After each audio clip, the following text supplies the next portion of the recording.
Welcome to Chicago Bulls Chat with C-Red UK. This podcast is part of the Fans First Sports Network. Wherever or however you're listening, make sure to rate, review and subscribe. It helps us out and means you never miss another episode. If you're watching on YouTube, make sure to hit the thumbs up button and leave some comments for us to get back to. And for all the C-Red UK action, check out the Discord channel and across the socials. Now, over to your hosts, Matt Hearn and Neil Dunn.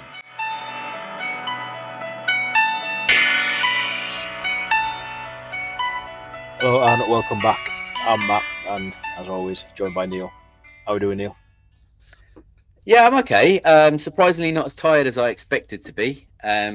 Maybe after tomorrow night so I'll be completely banjaxed. But towards the end of the game last night I was pretty tired, I have to say. How are you doing? Yeah, I'm tired. Very tired. Yeah. Well, I got to go back to bed, you didn't. Well, I did, but for about half an hour. So I don't think that counts, does it? No, so as much as it's pre-season for Bulls, it's kind of our pre-season in it as well. We're slowly getting back into it. Definitely. Getting up for the games and everything else that we do, including the Discord, which if you're not a member of, come join us where it all happens. Absolutely. Just sort of throw that in there nice and early. So, like we just said, Chicago Bulls pre-season. Since our last recording, we've had another 2 games. Saturday against Memphis Grizzlies, which we lost 124-121. And then last night against our nearest and dearest Milwaukee Bucks, which we also lost 111-107. And I mean, we're not going to delve too much into the games because it is only pre-season and it's a little bit pointless. But they were both literally a game of 2 halves and both games of different lineups. Yes, very much. Obviously, Bulls against Grizzlies. Bulls had all the starters out there. Grizzlies had G League players and, well, Scottie Pippen Jr.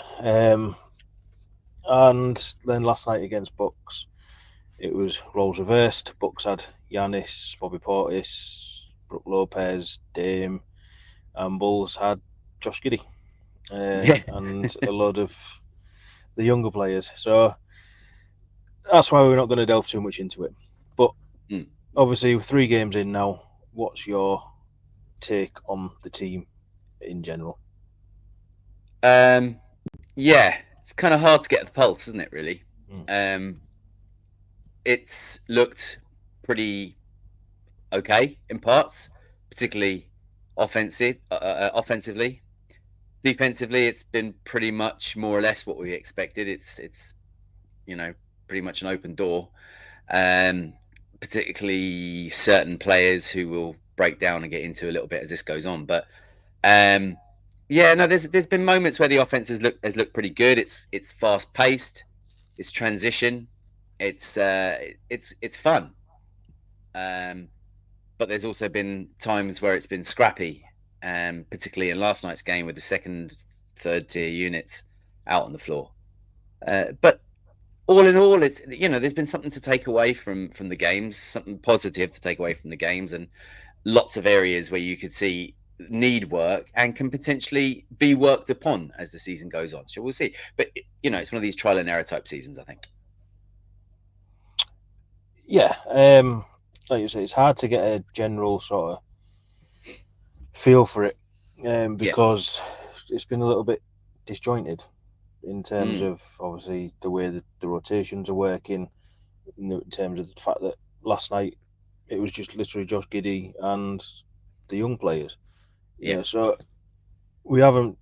I mean, the game against Grizzlies was the first time we saw Giddey and Zach have that link up, and it looks like it's going to be fun to watch. It looks like it's going to be good to watch.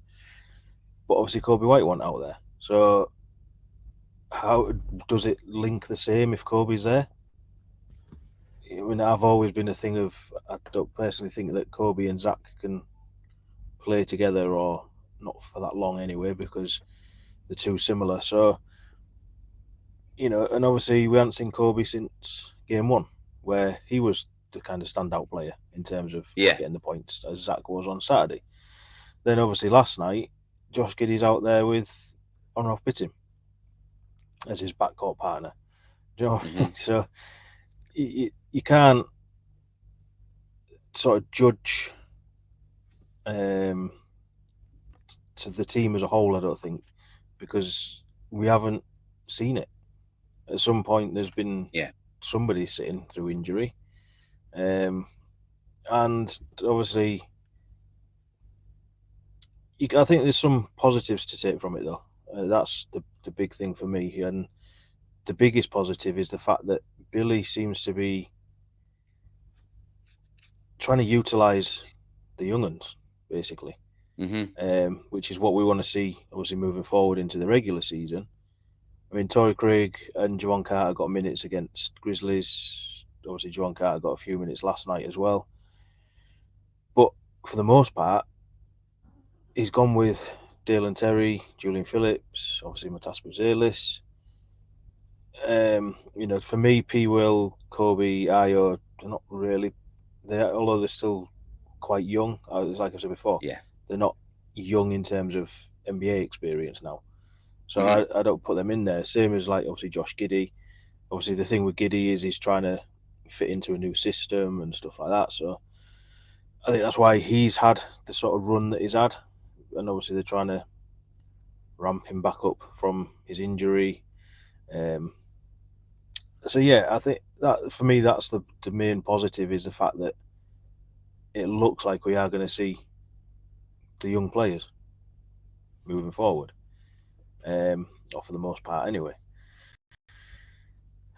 Obviously that does lead to more questions and stuff like that, which I guess will only be answered, was it next Wednesday, first game of the season against Pelicans? And even then I think we're still going to have a lot of questions because there's questions around certain individuals already. So it's like I think I said in the off season when we were talking about it, I said 20 games of the regular season before I think we'll have a real feel for what this team is and what some of these players are for this team. Yeah, I mean the one in terms of like you said, the offense is looking good. We're seeing a lot more threes getting took. Yeah, not necessarily hitting them. I mean, against Grizzlies, we hit 20 of 48. Grizzlies hit 17 of 48. Last night it was just carnage on it. The first half, I think we did something like 13 threes. And then looked we started really good. The second half. Yeah, and then we started the second half not hitting 1 of 14. Looked really bad. And we ended up finishing 17 of 54. When have we ever seen a Bulls team take 54 threes? I mean, okay, not enough of them went in, but at the same time, I mean, you throw up enough of them, I suppose, and you're going to start getting a bit more than you've got in previous games. But yeah, I see the frustration there for me, and this is where it becomes a balancing act, I suppose. Is it's all good and well throwing up that many threes in order to score more threes, but if your accuracy is that low, then there's a lot of wasted scoring opportunities as well. Yeah, where sometimes 2 points is better than no points. I know 3 points is better than 2, but 2 is better than none. Yeah. I've mentioned before on the pod that I like hurling. It's one of my other sports, an Irish sport for anyone that doesn't know it. And the big philosophy in hurling is always take your point, because you get 3 points for a goal and you get a single point for putting it over the bar, but you can put it over the bar to your heart's content. There's nobody can stop it. So take your point. And it's kind of the point I'm making here is, sometimes just go for the 2 and guarantee yourself a score. If you're going down and you're coming back with an empty scoreline, empty stats the whole time, 4, 5, 6 times down the floor, shooting a 3, missing, that can create a real window of opportunity for the opposition. And, Bucks didn't look particularly good last night, even though it was their strong side. But you meet a team that's firing on all cylinders, and they're going to absolutely bury you in that situation. Yeah, I mean, obviously, we didn't have our probably top 2 3-point, well, if any of our top 3-point shooters last night. No. In obviously Zach, Kobe, Ayo, Mm-hmm. possibly P. Will if you can get back to it, but so I think it's kind of to be expected. I mean, we seem to have a lot of chuckers on the team now, like Chris Duarte, Javon Carter, DJ Stewart will chuck them up, and these are people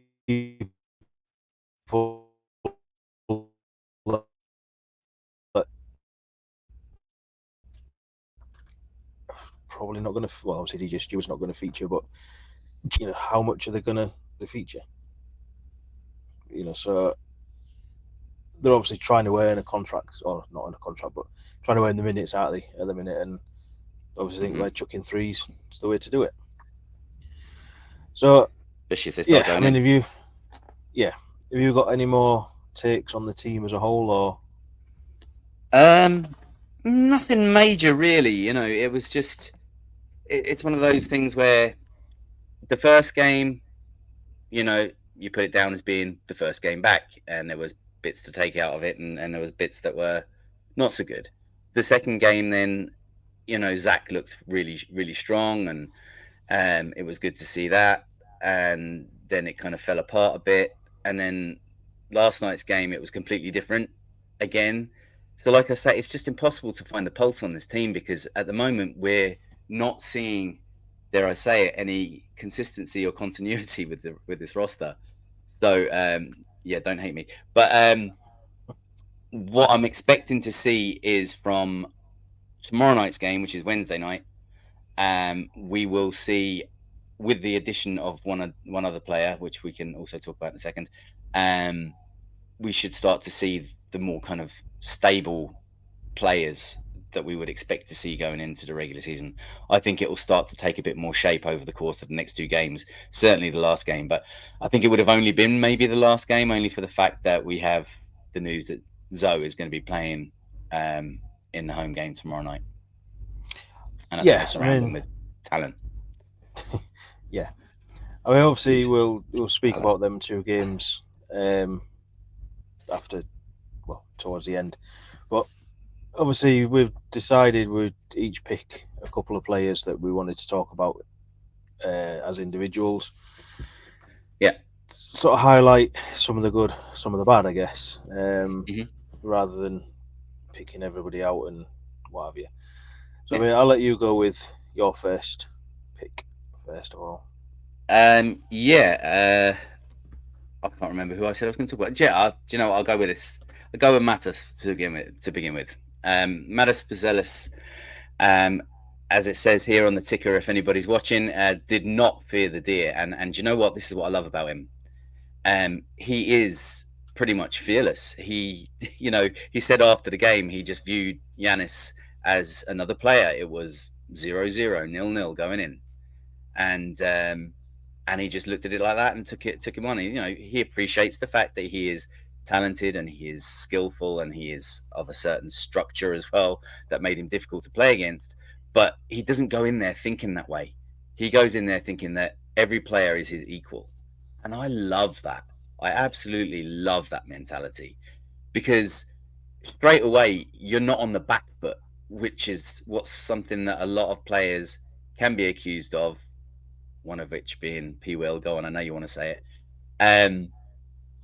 Where he always feels like he almost bows down to certain talent when they're on the floor, which he didn't do in his first season. So hopefully this is something that Mattis will continue with.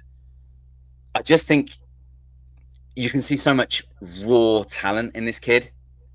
And yes, he needs refining. Yes, he needs a bit of work.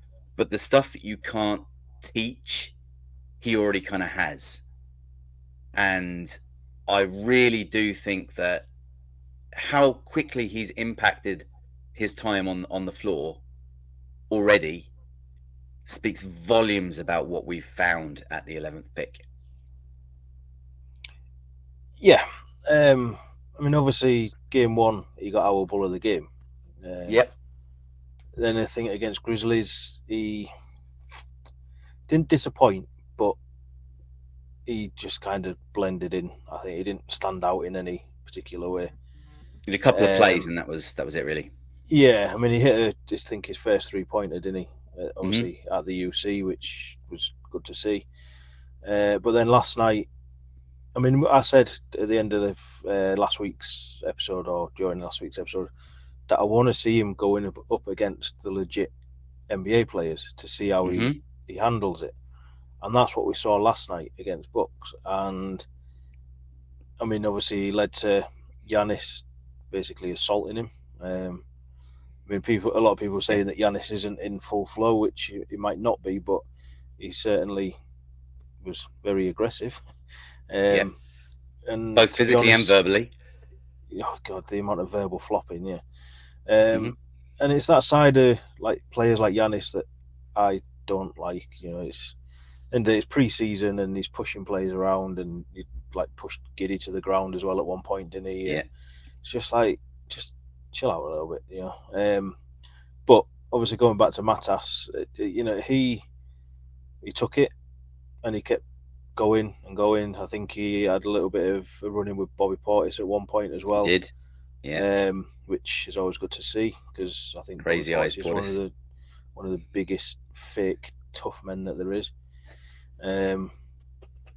Living off that one punch. It's all in the eyes. It's in those crazy eyes of his. He sells it. And I mean, obviously, them crazy eyes didn't bother Matas, and that's what I like to see, you know. And like you say, it does need refining. Last night, I think he hit, was it 2 threes, which was good to see. But the most impressive thing was his dunk on Giannis. Yep. Should have been an N1, by the way. Yeah.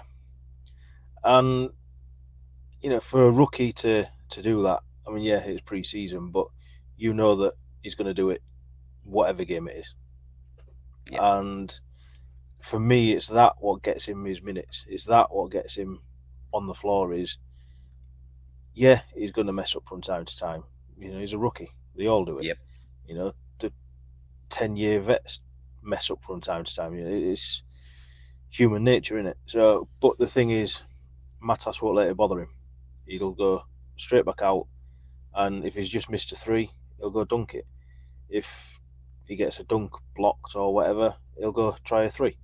You know, he can change his game or what he's going to do quite easy. And I think, obviously, when the season starts, there's going to be a point where maybe hits that rookie wall and becomes a struggle for him to get on the court, because it's just like he's going out and he's not doing anything. You know, they all seem to hit it. Yeah. But I think he, more than most, will just knock it down and start again, basically. You know, just maybe a couple of games sitting, and then a couple of words with Billy, and it's just like, right, put me back in, let me go. Yeah.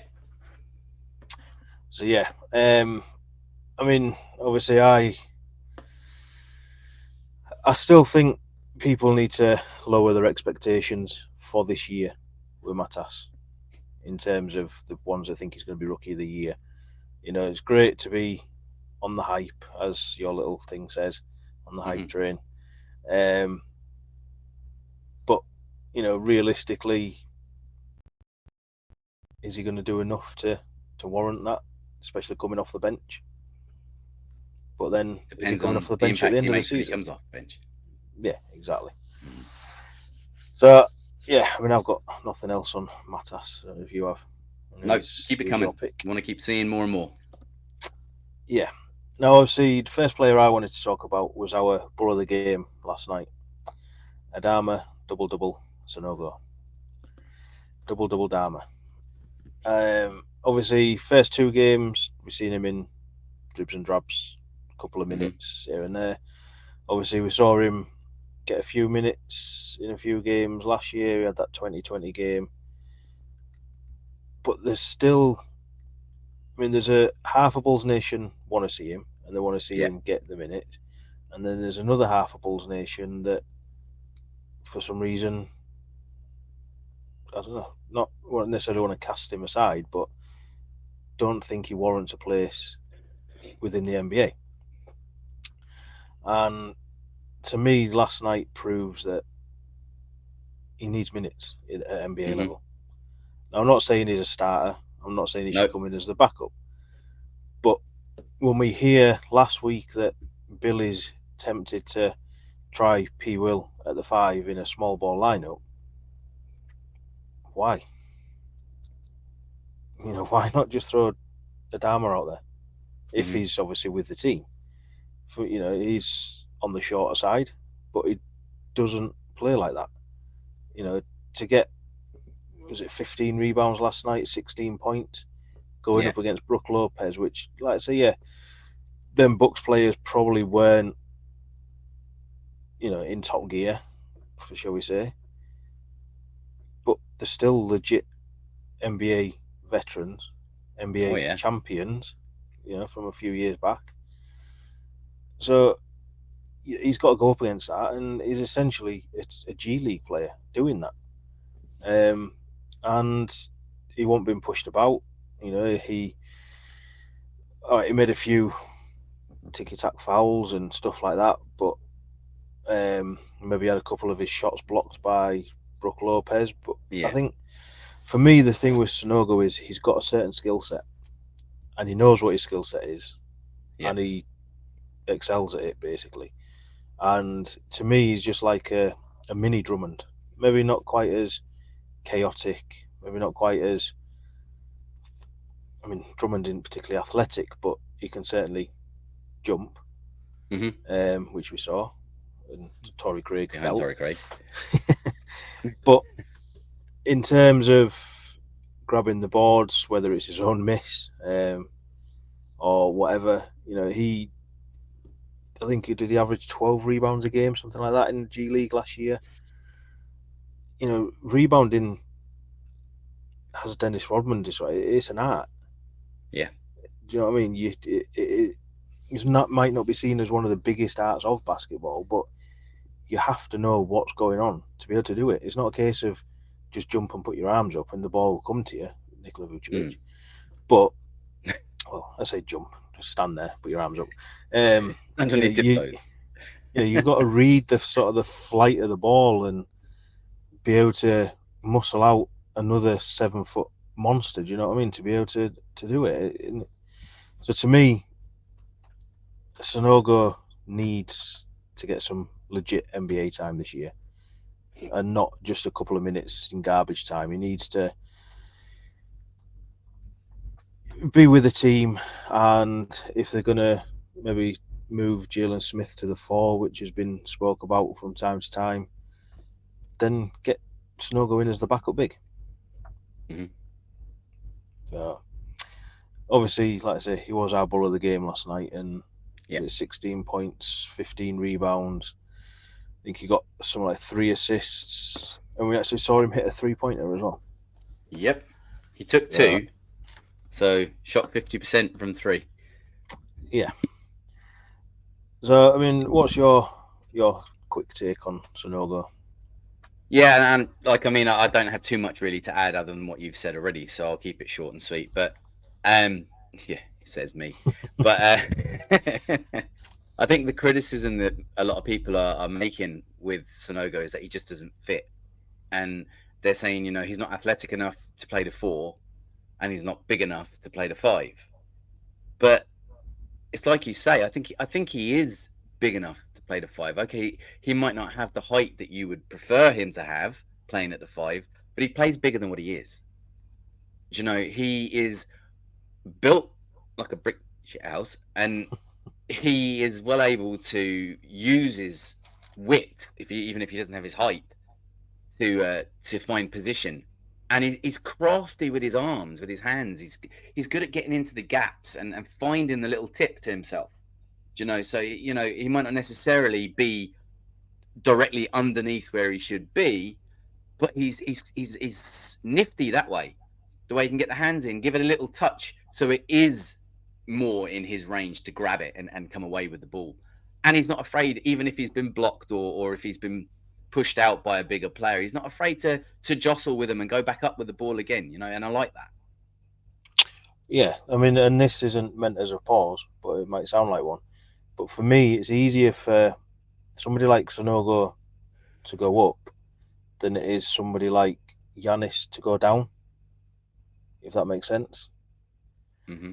You know, because obviously Giannis at, what is he, 6'10", 6'11", obviously it's harder for him to get lower to get the ball than it is for Sanogo to get higher to get the ball, if that, you know what I mean? Because obviously Giannis has got to deal with somebody like Sanogo in his face, basically. And if Sanogo's there, how can Giannis move, or Brook Lopez move, or Joel Embiid move? You know what I mean?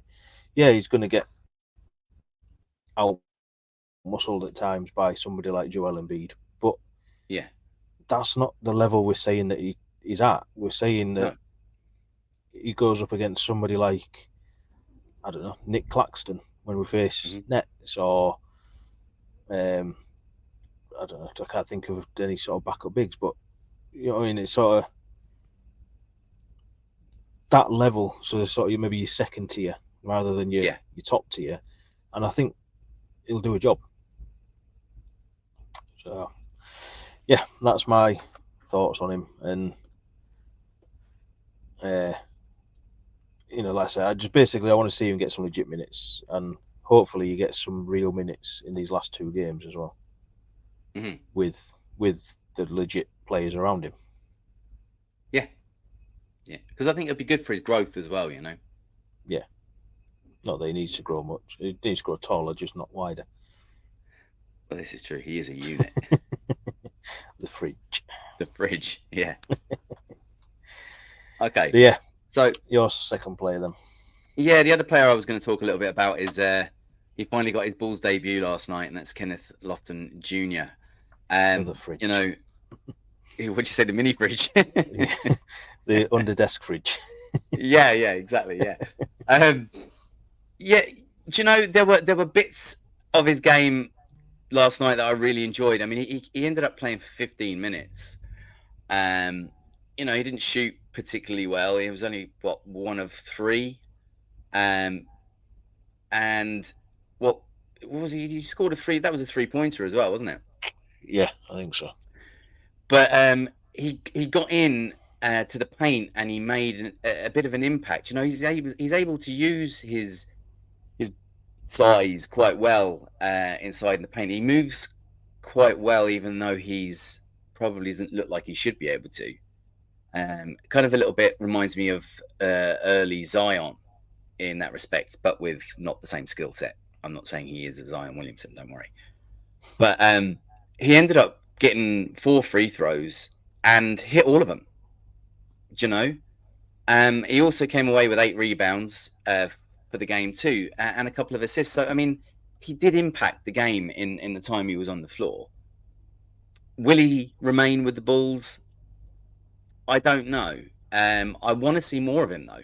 And that's kind of where it left me. It left me kind of feeling like I haven't seen enough of him yet, and I do want to see more.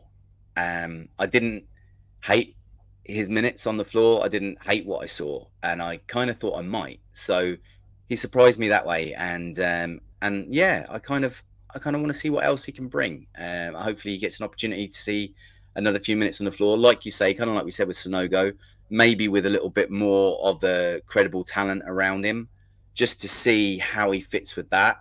Because I think a lot of them, it felt like there were 5 individuals on the floor a lot of the time, as opposed to a team.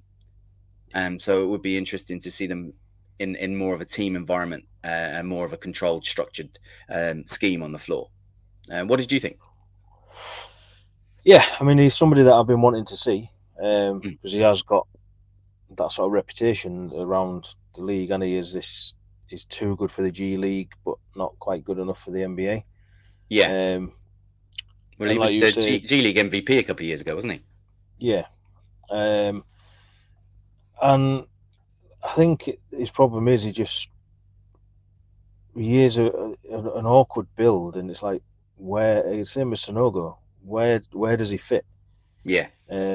You know, he's not particularly good defensively either, I don't think. But like you said, his performance last night has left me wanting to see more. And there's another player we'll speak about in a little bit that also left me a bit like that. I personally don't see him making the roster, but possibly gets that last two-way. Right. If not, hopefully stays with Windy City. But I don't know. It's obviously we brought in all these extra bodies, and it's like there's not enough room for all of them. And is the G League good enough for them? Do you know what I mean? Or is somebody else going to come in with a late sort of offer for them? They're not just showcasing themselves to Bulls in these minutes they're getting. They're showcasing themselves to obviously other teams as well. So if Bulls don't end up making him a deal or offering him a deal, then it's like, well, maybe Portland or someone offers him a two-way or whatever. Do you know what I mean? Just don't know, do you? But no, I liked what I saw of him.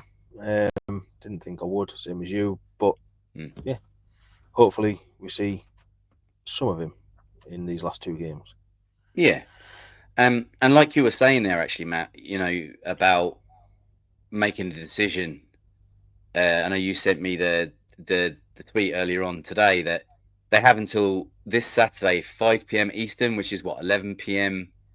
UK time? 10, I think it is. 10? 5, yeah.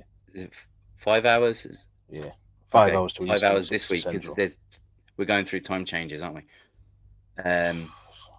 Yeah, there's time changes coming up as well, so it could end up being 4 hours. Look, we'll figure it out. We'll put it out there in a tweet once we've worked out the time zones.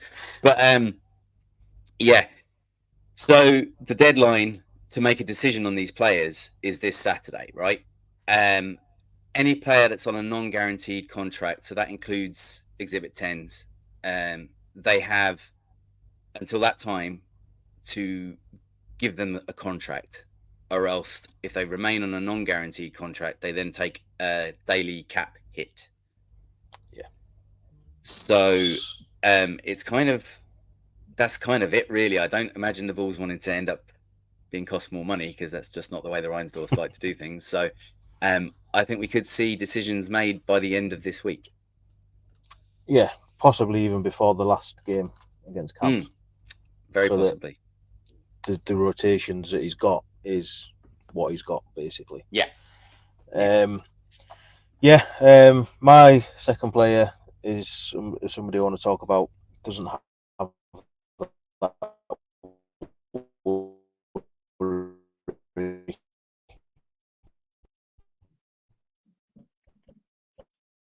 Okay. Seem to have lost Matt there for a second. Anyway. You're back. Okay. Yeah. We lost you there for a second. I don't know what's going on. My second player is somebody who doesn't have to worry about his contract, not yet, and that's Josh Giddey. Obviously, he is guaranteed for this year, and then he will be expiring. But the reason why I want to speak about him is, as we said at the start, he's played every game.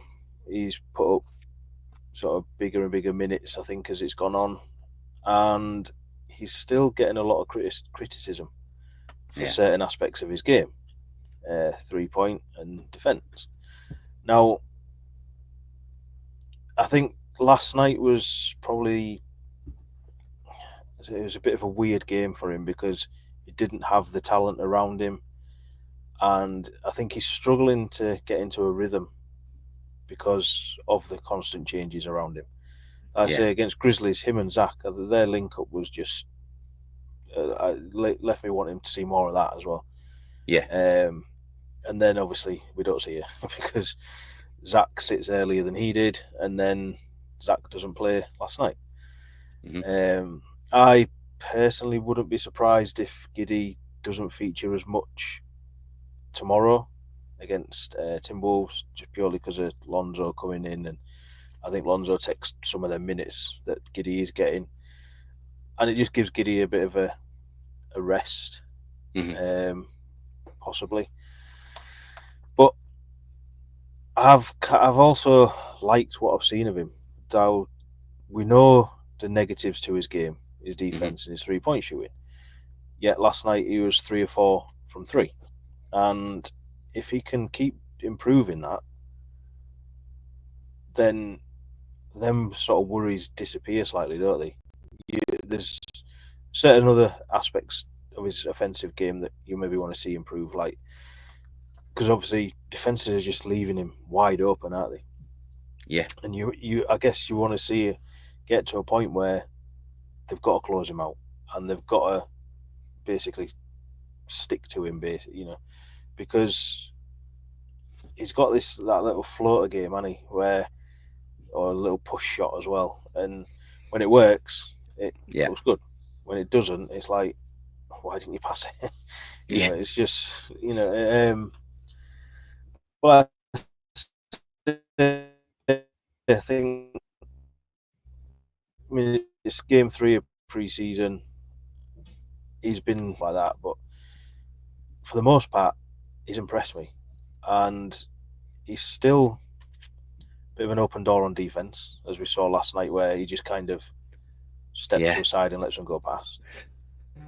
But he's also got 5 blocks in 3 games, so there is a certain level of effort there defensively, and one aspect of his game is his defensive rebounding that is all of a sudden transition.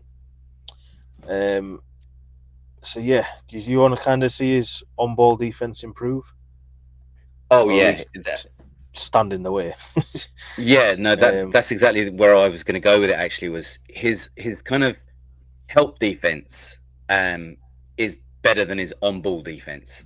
Do you know? Like, if he has to come across and block a shot, then he's fairly capable of doing that, as we've seen. But when he's defending on the ball, he's defending the player that's attacking. He's not got 0 lateral movement. He doesn't move with the player. He doesn't stay in front of the player. I mean, we saw the absolute worst example of it last night, and when he literally just turned like a turnstile and just allowed what was it, Dame, to attack the rim? Can't remember who it was now. I think it might have been somebody a bit bigger than that. Anyway, whoever it was. Yeah. I was more focused on how poor the defense was, really, than the shot itself, because, I mean, it ended up being basically a wide open finger roll.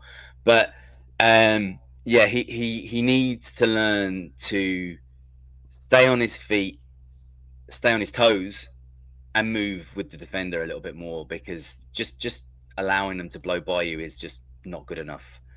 And hopefully that's something that he'll learn, something he'll pick up. If the big story comes to light this week and we get Zoe back, then no better player to teach him how to defend on the ball, because even if Lonzo doesn't quite have the same kind of speed and movement as he had before, he still knows the game, and he can still perhaps show Giddey where he's going wrong, because at the moment it's just not the one. Yeah, I mean, my thought initially on that play last night, where he, like you said, just literally turned and stepped aside, is I'm hoping it's just because it's pre-season. He didn't want to take a charge or whatever. Do you know what I mean? He didn't want to risk an injury in a meaningless game. You'd like to think if it was a playoff game, play-in game that puts you into the playoffs. Obviously, we're not going to be at that point, but that it'd be a bit more effort there and a bit more willing to put his body on the line, which it might come. He had a sit down with Will Gottlieb of CHGO yesterday, or he come out yesterday from Will. I mean, if you haven't read it, it's worth a read, I guess. Puts you a little bit into his mindset, and he admits in there that 3-and-D's never been his thing. Yet he still went as a number 6 pick. So, do you know what I mean? It just says to me that he knows that's not his game, and that was the game that OKC tried to fit him into, and that's what knocked his confidence. And so if Bulls can improve them levels of his game, but not make it what we need from him, then I think we see the player he wants to be then. Do you know what I mean? The one that he said where it's his thing to make everybody around him better and stuff like that. And I mean, they're going to have to be better defensively, put it that way. But you know, if he can find Zach or Kobe for an open three, I'd rather he did that than take the three himself. Yeah. But so the only thing that worries me is that mentality of, well, I'm not that guy. You know, I'm not a 3-and-D guy. I'm not a defensive threat, and I'm not a 3-point threat. I hope that doesn't cause him to shut himself off from developing into that down the line. It's all good and well saying that's not part of my game, but you know, that doesn't mean that you can't try and make it part of your game. Yeah, it's like the reverse of Alex Caruso, I think, isn't it? Where he made the 3-point shot his game because he was good defensively. So he had to, as you quite rightly shouted out last year, had to improve offensively, and he did. You know, and at the end of the day, Caruso's 30 and been in the league however many years. So, you know, there's time, isn't there? And that's one thing that Giddey has got is time. Yes. But it's how patient people want to be with that time, I guess. Right. And then just quickly, there's one more player that we both kind of wanted to speak about, and that is Julian Phillips. He's, to me, possibly been the standout of preseason for Bulls. He certainly seems to have made the biggest jump in his game. Yeah. Against Grizzlies in particular. He was 21 points he finished with and just seemed to be hitting 3 after 3, which, if that's one part of his game it's the one part of his game we wanted to see, and if that's the one part of his game he's improved on, then there's no one better to find him in the corner than Josh Giddey or Lonzo Ball or whoever's in that point guard position, is there really? If they know they've got a reliable knockdown corner shooter, then you know, makes their life easier. And obviously, unfortunately, he did leave last night's game with a rib contusion after being assaulted by Gary Trent Jr. and thrown to the floor, but you know, not called. As a lot of stuff wasn't called, but anyway. It was poor last night. Yeah, poor officiating, as just standard, really, isn't it? But yeah, I mean, I know obviously you had high hopes for Phillips going into the season. Yes. Him down to be our most improved. So yeah, we both did, though. I think, you know, we both see a lot and saw it in him last year. So see a lot of potential in Julian Phillips, and I'm pleased to see that seems to be kind of progressing, maybe quicker than we thought it would even. I mean, I've seen a lot of comparisons now over the last kind of few days to Derrick Jones Jr. Yeah. And is he going to be that kind of a player, you know, the stretch 3-and-D type player? And if he is, brilliant. You know, comes in with the athleticism and the high-flying aerial stuff, but is able to hit a 3 and also able to run back and play a bit of defense and get the big blocks. And yeah, I mean, if that's what we get from him off the bench, then I'm here for it. I'm here for it all the way. Yeah, I mean, I think I did say on last week's that my problem with him was I didn't see where he fits in the rotation. Yeah. But I think he's shown where he fits in the rotation now. I think he is ahead of DT in terms of getting their minutes. I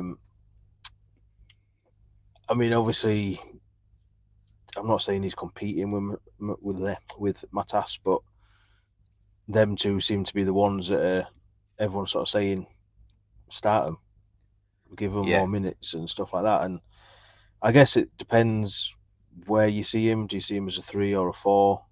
But then could Matas and Julian both be out there at the same time in them positions? As we keep saying, positionless basketball now, isn't it? So, well, this is it. You know, and one thing I've always liked about Julian Phillips is his aggression towards the rim. You know, again, it's kind of what you want to see from P. Will, being able to crash the boards and get up for them highlight sort of dunks and stuff like that. And I think, like I said last week as well, it's not that you don't notice Julian Phillips, but you don't notice him unless it's a highlight play. It's all he seems to do. It's just, like I say, it wasn't meant to be as a knock on him. It was just like, you either don't see him or he's doing something ridiculous, like flying through the air. That's the sort of player I like, to be honest. It's because it's like, oh wow, like Javonte Green in a way. Do you know what I mean? It's fun to watch, basically, because you want them to get the ball, because it's like, what are they going to do? We've seen him linking up well with Dalen Terry and Matas as well at the minute, and they're kind of like the new baby Bulls, aren't they? Yep, that's it. So, see what you did there. Got to get the title in there somewhere, haven't we? So yeah, you got anything else on Phillips? No, I just hope he recovers quickly enough from this. I mean, it could have been nasty, and thankfully, the X-ray came back negative. It's just a rib contusion, which is, it's going to be sore enough. We may not see him again. Yeah, because that's the problem. You bruise your ribs, and every breath can be painful. Yeah. So they very well may now rest him for the remainder of preseason. We might not see him again. So hopefully he recovers quickly from that, because I want to see him out on the floor at the start of the regular season. Yeah. And then just before we go on to the last two games, obviously that 15th roster spot is still up for grabs. And it kind of looks like people can see where it's going in THT, who has basically, I say, aside from Phillips, he's been the one that's really stood out in pre-season. And it's been quite a nice surprise, to be honest. Yeah. Now, obviously, my first thought was I wanted OB to stay, but he's just not looked good. He got obviously a lot of minutes last night and just didn't look good. He didn't look like the player that played in them regular NBA games last year before his injury. No. And unfortunately, it looks like he's playing his way back to Europe. Hopefully, back to Windy City. But I don't know. I think his American dream will be over if he gets waived by Bulls. And I think he'll go back to Turkey. And look, it's still going to be a player that I'll try and follow his career, because I do like him. I do think there is a solid, exciting player in there. I just don't think he's NBA level at the minute. And obviously, time's pretty much against him in that sense. And yeah, I think he'll go back to Europe and have a pretty successful career in the same way that he did before he come to America. Or went to America, should I say. Like I say, to me, it has put THT in pole position for it. I know a lot of Bulls Nation are saying that. I mean, he's had 3 games, and he 8 points in the first one, 16 points in the second one, 15 points in the third one. He gets buckets. It's as simple as that. It's chaotic, it's fun, it's bad, it's exciting, it's whatever. But he's also the one with the most NBA experience. Yep. I think he's earned got double ring. Yeah, I think he's earned something like 30 million throughout his NBA career. Obviously, Bulls are not going to pay him anywhere near that. But if you can get a player who's done that, who is a NBA champion, asterisk, for less than 3 million for the year, it's not a bad pickup, I don't think. No. And like I say, he's been fun to watch. But yeah, definitely. Obviously, there are other names still in the hat, in Kenneth Lofton Jr. and the player that I was going to mention earlier, EJ Liddell. Obviously, we saw his first little run out last night, and he's another one that's left me wanting to see more. He hit that buzzer beater 3, quite a deep one as well, wasn't it? Yeah. But it was the other end where he impressed, grabbing boards, just being a bit of a nuisance defensively. I don't think he's quite NBA ready. So how I see it is THC gets a 15th spot, EJ Liddell gets that second that last two-way spot, should I say. And if he doesn't, hopefully he does go to Windy City and we can keep him in the system and potentially develop him. Who knows?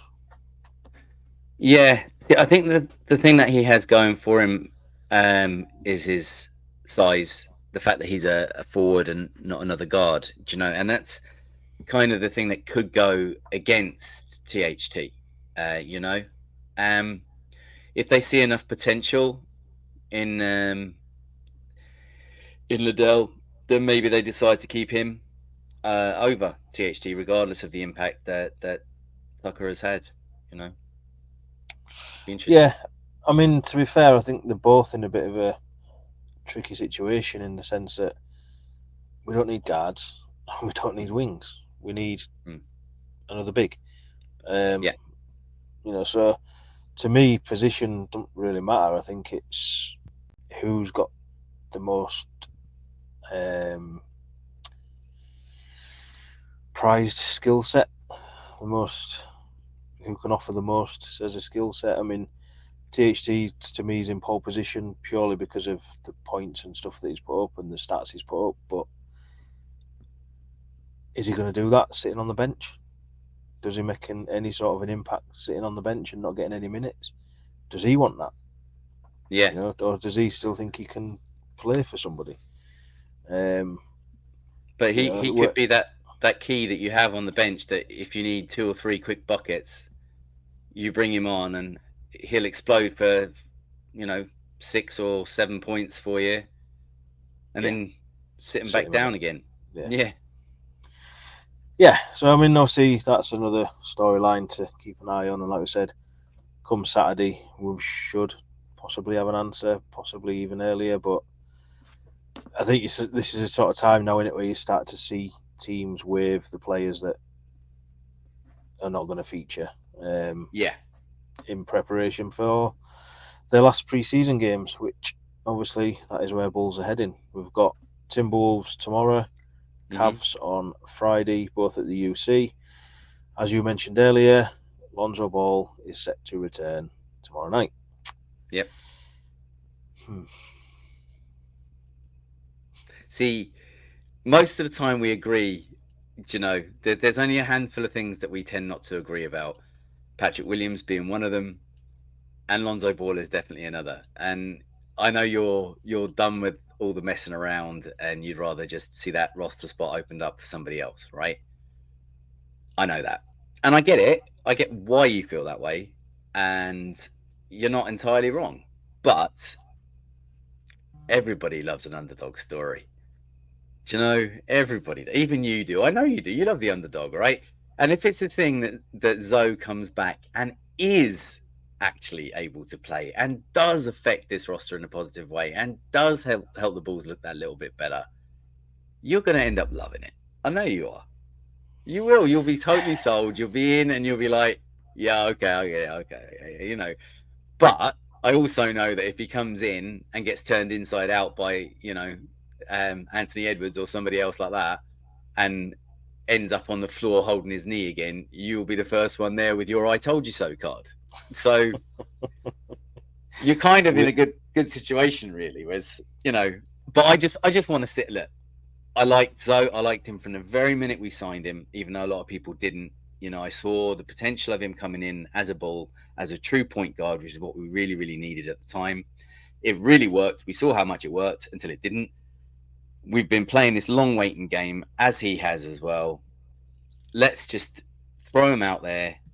If it works, it works. If he dies, he dies. Let's just see how it goes. And who knows, we might have this wonderful story to tell at the end of the year. Yeah, I'd say I'm more intrigued than excited. Fair That's kind of the level I'm at. Because I do want to see him back out there. It is a good story. But as soon as it starts becoming, is he playing tomorrow night? Is he out injured? We know how transparent Bulls are with injuries. We've seen it enough in pre-season already. We've seen it with Zoe in pre-season. We all thought he was coming back against Grizzlies, and then all of a sudden it's like, nope, next time. And then it's like, nope, next time. And it's like, now he's definitely coming back. And it's like, is he though? That's the side of me that's like, that's what I'm sick of. Do you know what I mean? I get it. I do. I get it. I just wonder how good a basketball player the guy that gave him his ACL was, because he's got somebody else's ACL now, you know. Yeah. And if that's going to be any good, it could work for him. Who knows? I mean, look, if he essentially has got a new knee, right, without a knee replacement surgery, we don't know whether this can work or not, because it's never been done before. Not the surgery. The surgery's been done a handful of times, but it's never been done before to the point where someone has tried to come back to a professional sport at this level. And I want to see, can it be done? Like you say, it's part intrigue, part morbid curiosity, and part excitement for me. Yeah, I mean, obviously, anybody who listens to this regularly knows I'm an ice hockey fan, and Gabriel Landeskog, I don't know if you remember, but at the same time that Zoe had this treatment, he had it. Fortunately for him, his last game was lifting the Stanley Cup as the captain of Colorado Avalanche before he had his. So, and he's currently back on the ice, but not playing. He's back, training and stuff like that. So it's like, obviously, you've got these two players who were at the top of the game, both trying to do it, and I say there's that level of intrigue. And I mean, I'm not particularly as obviously invested in the Gabriel Landeskog side of it, because I'm not a Colorado Avalanche fan, so I'm not in that frustration. I'm not in that that level of it as I am with Lonzo. It's just, yeah, I don't know. Either way, I want this whole is he not situation just done. It's just So I say intrigued, and I imagine there'll be, although people are saying they can't watch the games, there'll be a lot of people who do watch it all of a sudden.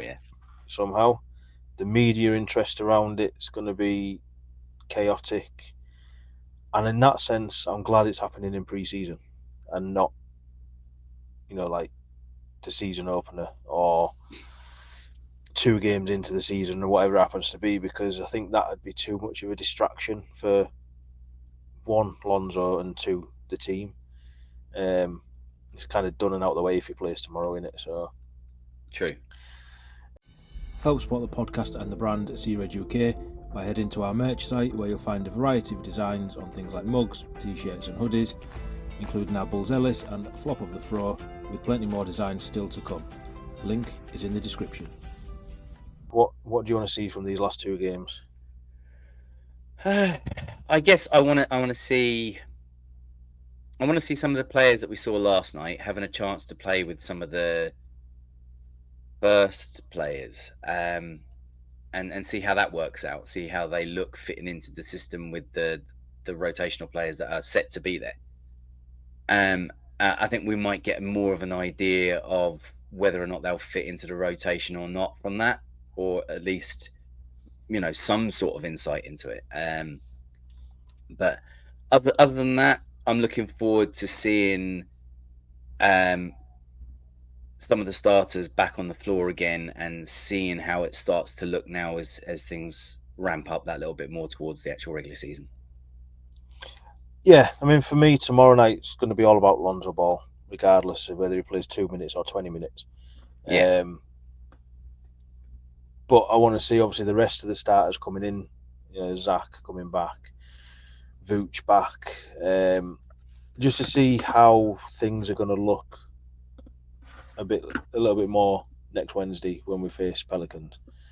And then against Cavs, I want Billy to just basically just be running the rotations that he's going to run, so that we see, these fringe players, whether it's Kenneth Lofton, EJ Liddell, Talen Horton Tucker, I don't want to see them get any minutes in that game, because to me that's your last chance to run your plays, go through your systems, all that sort of stuff, and just really say, right, this is what you're going to expect next week.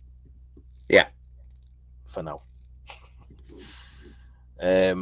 Whether Lonzo plays in that game, who knows? I guess we'll find out on Friday. He will. They've hyped it up too much now for this game. The question is, how many minutes does he get? Like, I mean, yeah, but that's what I mean. Does he play on Friday? Oh, on Friday. Oh, yeah. I think he still has to play Friday too. I don't think you can bring him in now unless he, has pain or soreness or some real reason to sit him on Friday. I think you see him play in the next 2 games. They've made a point of saying he was going to play in 2 of the 5 games, and they've left it to the last 2 of the games, because he had COVID.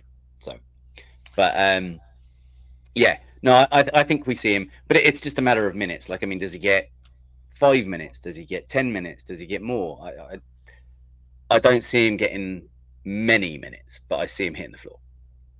Yeah, and to be honest, I'm not even going to look at with too much interest at his box score. It's just literally seeing what he looks like.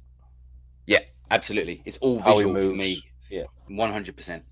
How he moves, how he can take contact, if he can get over screens, all the stuff you expect from a legit NBA player who's not played for 2.5 years. But anyway, I've got nothing else. Don't know if you have. No, there's nothing else I want to add. Yeah. Hopefully we'll be back at some point next week. Obviously, ideally before the season opener. Don't know what our schedules are yet, but because then at the end of the week you are leaving me again, going on holiday. I am. Again. I am, but I'm going on a work trip for Sea Red UK, right? Just happen to be bringing my daughter with me and enjoying the Bulls game along the way. Yeah, exactly. So, but yeah, like I say, hopefully we'll be back. If not, we will be on the socials. Our Discord is there for anyone to join. Don't have to be from the UK. Get involved. Live threads, predictions, top 3 Bull. It's where it all happens. It's where you want to be.